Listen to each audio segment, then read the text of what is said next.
আজ মঙ্গলবার 11ই ফেব্রুয়ারি 2025, 28 মাঘ 1431 বঙ্গাব্দ, 11 সাবান 1446 হিজরি। জানিয়ে দেব আজকের দৈনিক ইত্তেফাক পত্রিকার শিরোনামগুলো। মহারাজ মিরাজ তোফাজ্জল ও সরকারি কর্মকর্তা মিলে 1647 কোটি টাকা লুটপাট। এটি ইউনিক দুর্নীতি, কাজ না করেই বিল। আসিফ মাহমুদ। 12 অর্থ পাচারকারীকে চিহ্নিত করা হয়েছে। পাচার হওয়া অর্থ ফেরত আনতে আন্তর্জাতিক প্রতিষ্ঠান নিয়োগ দেওয়া হচ্ছে। যুক্তরাজ্যের প্রতিনিধি দল বাংলাদেশ ঘুরে গেছে। সুইজারল্যান্ডের প্রতিনিধি দলও আসছে। সরকার ডিসেম্বরের মধ্যে নির্বাচনের প্রস্তুতি নিচ্ছে।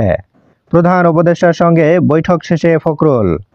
সংসদের আগে স্থানীয় নির্বাচন মানবে না বলছে বিএনপি। ডেভিল হান্টে আরও 343 জন গ্রেপ্তার। অন্যান্য অভিযানে গ্রেপ্তার 1521। আরও বহু ঘটনা ঘটবে।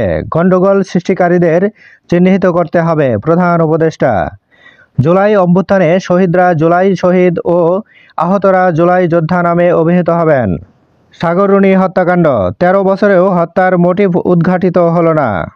আওয়ামী লীগ ছাত্রলীগের নামে দেশে কেউ রাজনীতি করতে পারবে না, নাহিদ। কাঙ্ক্ষিত চিকিৎসা না পাওয়ার অভিযোগ আন্দোলনে আহতদের। জাতীয় চক্ষু বিজ্ঞান ইনস্টিটিউটে চিকিৎসাধীন চোখে গুলিবিদ্ধ 100 জন। প্রতিদিন দৈনিক পত্রিকাগুলোর শিরোনাম জানতে লাইক, কমেন্ট এবং সাবস্ক্রাইব করুন। কুড়িগ্রামের বাঁশখালী সীমান্ত শূন্য রেখায় বিএসএফের সিসি ক্যামেরা স্থাপন। বিজিবির কড়া প্রতিবাদ। নীতি সুধার একই রেখে নতুন মুদ্রানীতি ঘোষণা। বেসরকারি খাতে ঋণ প্রবাহ বাড়বে, কমবে সরকারি খাতে। পাচারের টাকা আনতে পারবো, তবে একটু সময় লাগবে, গভর্নর।